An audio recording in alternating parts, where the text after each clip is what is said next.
I would like to get to know if you could be the kind of girl that you could get down for. 'Cause when I look at you, I feel something. Hi guys, welcome back to my channel. Please don't forget to like, share, and subscribe. Tell your friends so they can tell their friends so we can all be friends. If you're new to this channel, my name is Bitumela Modise and welcome to my channel, and I hope that you're here to stay. If you are a returning subscriber, my regular, my day one, my tribe, baby, welcome. If you are watching unsubscribe, please subscribe. That's all I can say. I'm kidding. Hi, but please subscribe. So yeah, without wasting any time, guys, let's get into the video. So by the title of this video, you guys already know Hore, I'm going to be telling you guys about basically my experience with like host kids that would lose their pets and what happened. Because shout out to my mom and dad, the other day they reminded me of, the stories, and I was just like, man, I even forgot about some of them, so let me just share them, because why not, So this is how it all began. This one time I was living with this other family. They had one kid. Now, if you know, you know, but scam, I don't care. They had one kid, and the mom was expecting another baby. The dad sometimes, obviously he had like his office upstairs, right? So some days he would like kind of take a break, maybe get lunch, and he would come to either the basement, or if we're outside, he would come outside and just want to hang out with the little boy for a little bit, right? So fine, he did one of those on that day where he was like, I just want to hang out with him and whatever. And then I found something else to do, which was laundry. And towards the time I was done folding, I heard the kid cry, and I was like, what is going on? Okay, fine. I get done, I put the laundry where it's supposed to go after. I go outside and I find him crying, and I see both of them are standing outside and they're looking inside a bucket. Like both of their eyes are like kind of fixed within the bucket, and I'm asking myself, what are they looking at, and why is he crying? And I'm like, hey, is everything okay? He's like, yeah, he's just a little sad because there's a dead mouse inside the bucket.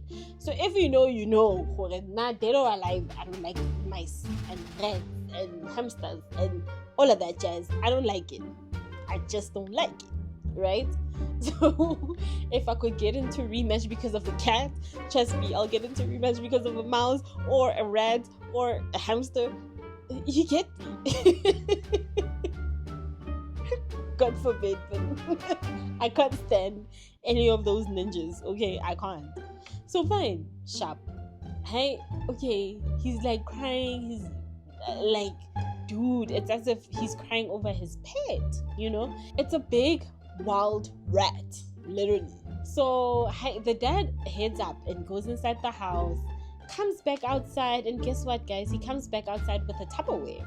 Right, so he has a little container, a little scuff team, a little Tupperware. Not even a little, but like kind of big enough, to fit the rat.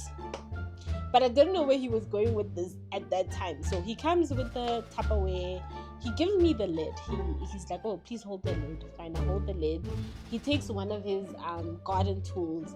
He takes up the rat, puts it inside the container. That's when I saw Horashim. Undertaker, even the lid of the casket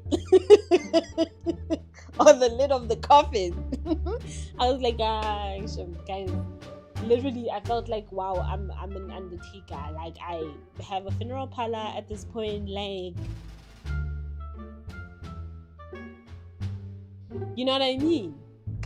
I was like, why are they not asking me if I want to become an usher? Because clearly we were planning a funeral. So fine, I was like, oh, maybe he just want to put it in a container and just throw it away. Like, it just didn't register. It just wasn't clocking.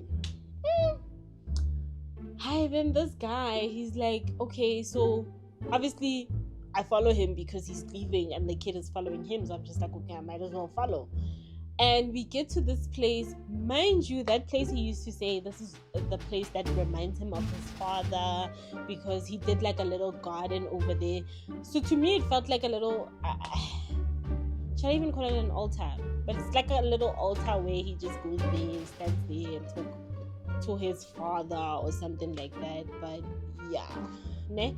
So we get there, he digs up a hole. No, we are actually having a funeral here. I'm not away, but I should be away. I should get with the program, but I don't know, you know. But I saw we're actually planning a funeral here. Yeah, that's what we're doing. We're planning a rat funeral, and I'm the Undertaker. Like, you get me. So fine. We're there, and obviously I'm still holding this lid. Of course, it's just the three of us. It's the dad, the kid, and me. And he goes on to say, well, first of all, we're just gonna be very thankful for this rat. You know, he lived a very good life. He was climbing on the trees. He was guy.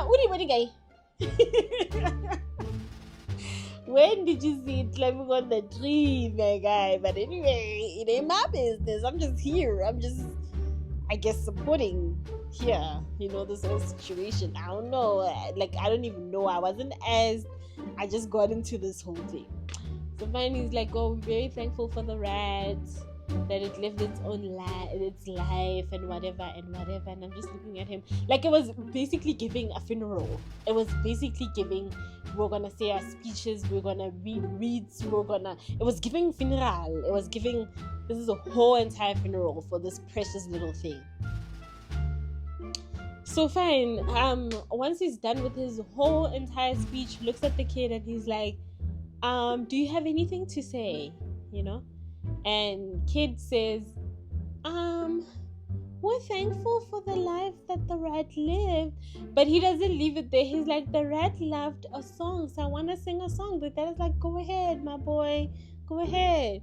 He's like, twinkle, twinkle. I'm like, stop it. Don't do this. come on. So obviously we had to sing all together. It was giving funeral, guys. When I tell you it was giving funeral, it was giving funeral. And then after we sing Twinkle Twinkle Little Star, they look at me and the dad is like, well, the dad looks at me and he's like, wow, Melo, do you have anything to say? I was like, no. I really wanted to laugh because I can't even believe that he actually looked at me and asked me if there's anything that I wanted to say, because there's nothing. As far as I know, I don't like rats and mice and hamsters and all of that jazz. I can't stand them. I don't like them. I don't want to be around them. They're not alive. You get me? So for me, it was just like, I really wanted to laugh because I found this whole situation funny. Wow, I got invited.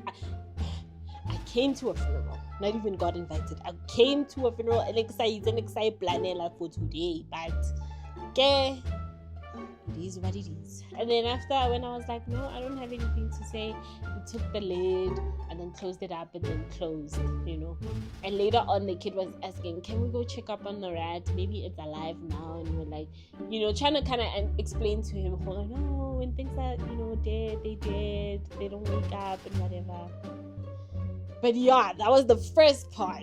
That was the first experience of me and basically an animal funeral. Each and every part of the story that I'm going to tell you, because there's 3 parts, right? It's different families, guys. Just so you know and you're not confused. The second part of the story, guys, you won't believe it. The little girl had a rabbit, right? Had a rabbit and it was going great. She loved the rabbit. I was fairly new. I didn't even know how I'm going to react, how I'm going to feel. But again, I was very comforted because the rabbit wouldn't just be up and running the whole entire house, but it lived in like a cage. So she would take it out that time and just pet it and then put it back in the cage. So I guess for me, it was very consoling. I didn't feel uncomfortable because I knew when she's done, she puts it into the cage and she never teases me and like just lets it run around. None of that. I don't know how I would have felt, but I don't think I would have been like as scared as like if they had a hamster or a cat, right? But yeah, so fine. She loved it. It had little Nyana outfits that she would put on the hamster, on the whatever, man, the rabbit, you know, like rabbit no pillars of life. Rabbit would have people coming over to the house to come and massage it in an Espana spa day. That rabbit was living the life. You know what I mean? So, well taken care of, well loved, plenty of food for this rabbit, was living its best life. So, this one time out of the blue, our rabbit is not feeling well. You can see it doesn't walk, it doesn't eat, it doesn't drink. It's pretty much sick. And the parents decided to take it to the vet, right? And after they took it to the vet, I guess when they got there, they were like, this rabbit is really, really sick. Like really, really sick. And they're like, it's okay, we'll do anything just to save this rabbit. And they were like, okay, you guys are gonna have to pay, obviously, a fee. And that fee was like, 2,200, which is 2,200, basically. And they were like, sure, we'll do whatever we can just to save this rabbit and whatever.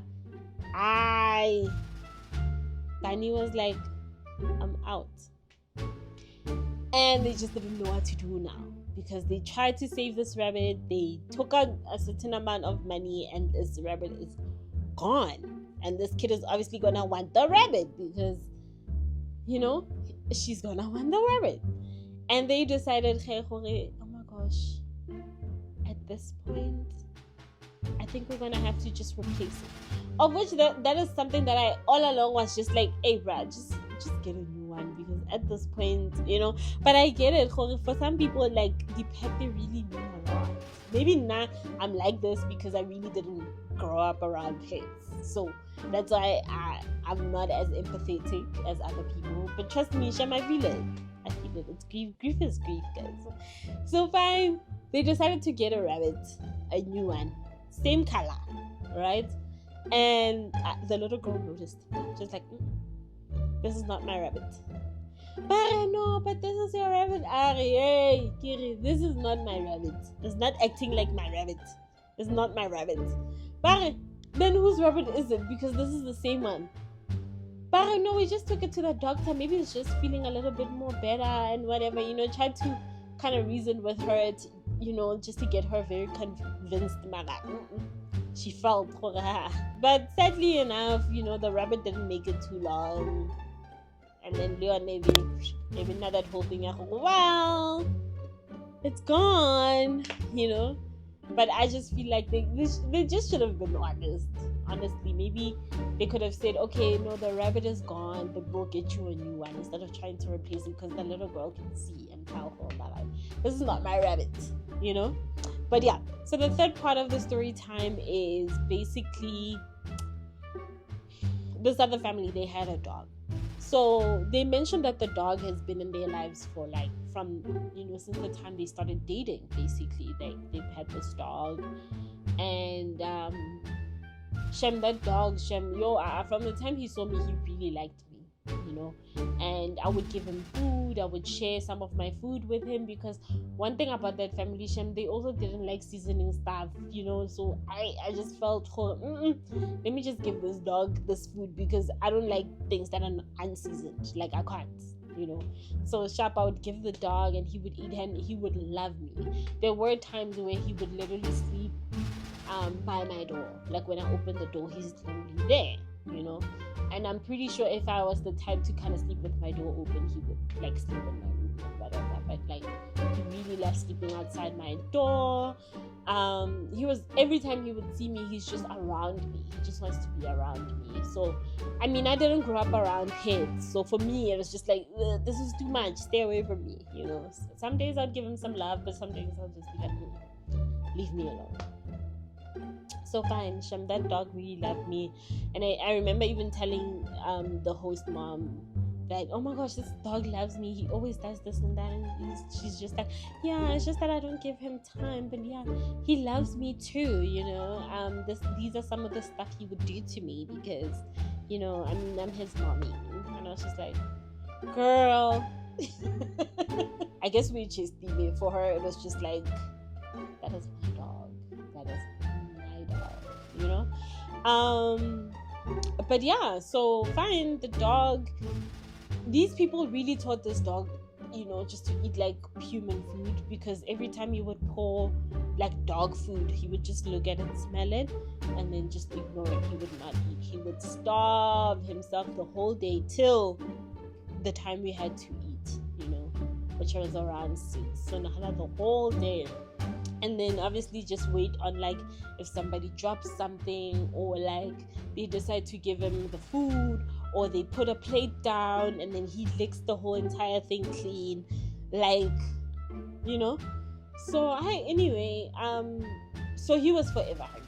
Like, honestly, that dog was forever hungry, because I saw Linda at this point. Then I'm also getting tired, because it's as if I always need to just be giving him food, because the people don't care, So this one time he got really sick, and was a therapist coming for one of the kids, right? And literally the dog, I don't know if it barked, because usually it barks and then comes to the door to come see who it is, right? Very harmless dog. But yeah, I went to go open the door. He was struggling to walk. He was literally like kind of shaking, like as if he's about to fall, and of which he did, and then he just stuck there. And then I texted the host mom telling her this is the situation with the dog, and she's like, yeah, she called the vet and she had to take it. The dog couldn't even walk itself to the car, it was struggling. So fine. So she pulled it towards the door. She honked the hooter to get the dog to come, but the dog just didn't have strength. And then I decided to help. I picked the dog up, and it was so heavy because it's a big dog. And then helped, kind of rushed and put it inside the trunk, and then she took it to the vet. But once it got to the vet, they discovered that the dog had cancer, and that particular cancer it had spread all over its body. So honestly, there's nothing they can do. They just need to let it rest. And then she agreed, and then told me that that's basically what they did. She came back home and told the kids, because she asked me not to tell the kids. Fine. And the kids are just pretty sad, low-key, but not fully understanding because they were young, and just saying, well, we hope he gets better, because they didn't understand. And she stayed away from work for one day because she was sad and all of that. I bought her flowers, just to console her, and I pretty much didn't take care of the flowers, and they died after like 2 days or so. But those were her flowers, So what else? Yeah, pretty much that. And then obviously they had to go get the ashes, and they never went to go get the ashes. Imagine, only after like a month or so they went to go get them, and then they still stayed in like a little kingdom paper bag. They gave them like a paper bag, so they put the ashes in like a little box and whatever, closed the box up, put it inside the paper bag. She left it like that, till the day I left. Like, she's just been having them like that, without like putting them out and just putting them by the shelf or something. Yeah, she just didn't care. For somebody that said that they love the dog and it's been part of their life, that was crazy. But yeah, that's pretty much it, guys. I hope that you guys enjoyed this story time, and as much as I enjoyed telling it to you guys, please don't forget to like, share, and subscribe. Tell your friends so they can tell their friends, so we can all be friends. And never forget, appreciate your life, show gratitude at all times. God loves you, and I love you, and I'll see you in my next video.